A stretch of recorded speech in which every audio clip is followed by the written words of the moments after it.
Hey guys, what's up? My name is Jason and I'm going to talk to you today about Stadia facts and questions that Google's answered for us already. So let's get started. Okay. So recently Google's been trying to answer as many questions as possible because there's been so many out there. So Google did this in two ways. They did a support page, which is kind of standard for a company to do, especially Google. They put out a support page with facts and questions on one page and then their terms of service and all that other stuff. And then they also just recently held a Reddit AMA, which is Ask Me Anything. I tried to get a question asked, but that didn't work out.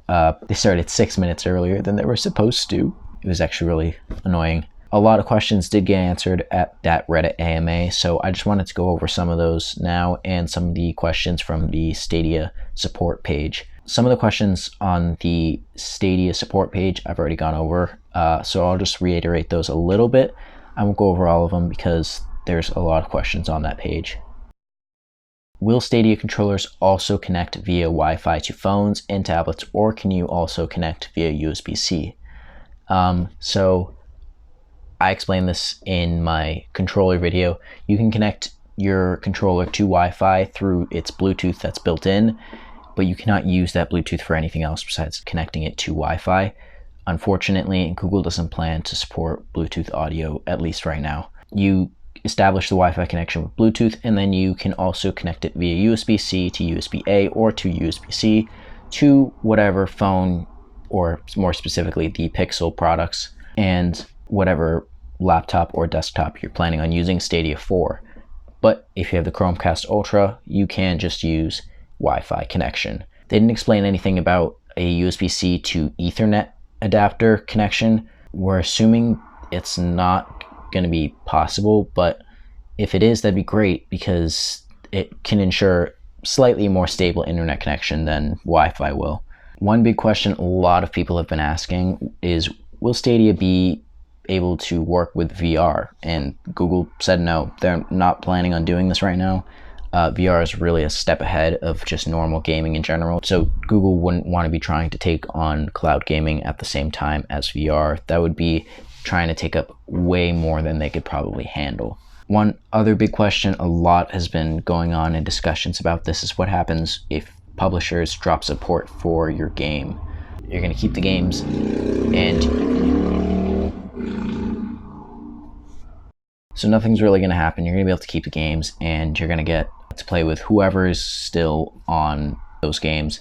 This does have cross-platform play. They did talk about that in the Reddit AMA, and I'll go into that a little bit more later. You are able to keep the games, so this shouldn't be really a concern. If you buy the game, you get to keep the game. It's kind of just like buying it for a console. You get to keep the game if it drops support. Multiplayer is a big question as well, and multiplayer is actually coming to Stadia. Different from traditional, Google is adding something called crowd play. You'll be able to drop into a game that is being live streamed from anywhere on YouTube, or possibly just a supported link, which is really cool. And I'm going to be doing that, and hopefully some people will come play games with me because games are fun with other people.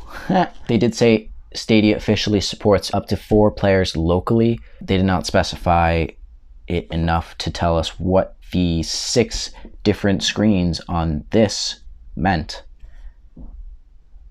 So the Reddit AMA was really long. There were about 1,000 comments underneath the AMA session. So some of those questions were, can you clarify what the free game situation for Stadia Pro is? So Stadia Pro is getting free games monthly is what he described. He said monthly roughly, and it's starting with the Destiny 2 game. But 1 game a month is actually pretty good, especially if it's high quality cloud gaming and we're able to play it anywhere. I mean, that's kind of worth it, but that's me personally. Another question was, are there any plans for an achievement system? And they said yes. Google is definitely planning an achievement system out. They'll probably do something similar to what's currently in the Google Play Games app. It's unclear at the moment, but we are definitely getting an achievement system, which is great. Everyone loves achievements. Another big question with a lot of different designs is when will the UI come out?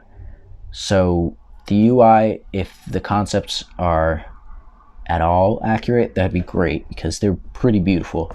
Google is pretty good about incorporating other people's input, so we'll hopefully see something similar to those, but we are not going to get any of that information until November. Google also doesn't have the best history of not leaking information early accidentally, so we might see it a little earlier, but as far as we know, November is when it's coming out. The big question was, will free-to-play games be available on Stadia Base?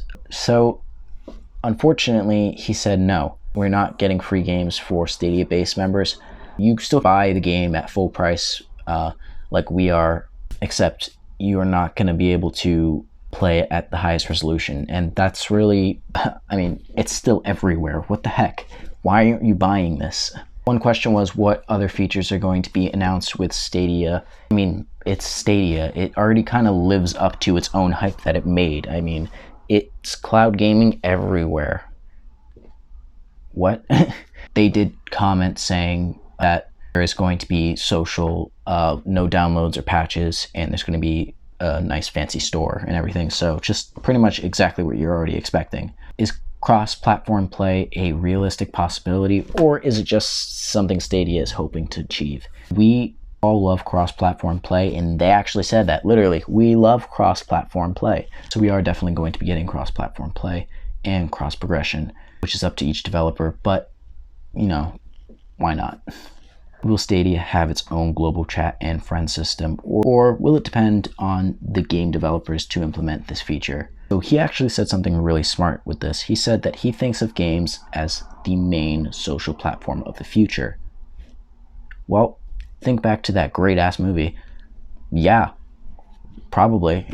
So his answer was yes, they are planning on implementing platform-level voice chat and creating parties, and that's just the beginning of it. They're also gonna add a bunch of other features moving forward, but they also just want to get launch out of the way first. One huge question was what happens if Stadia fails? They said that we can download our metadata. I don't see this as an issue or something that might happen. I think Stadia is gonna go off successfully, so hopefully this is not a real concern. So a big question also was family sharing. Family sharing is coming. We're not going to be launching it when it launches in November, but we are going to be getting family sharing. So guys, we still have a lot of questions, of course, but that's the end of this video. Don't forget to like and subscribe this video. Hit that bell for notifications about when I post videos. Follow me on Reddit, Facebook, and Instagram for more updates faster. And also, share this video. Help me, please. Help me. Peace out.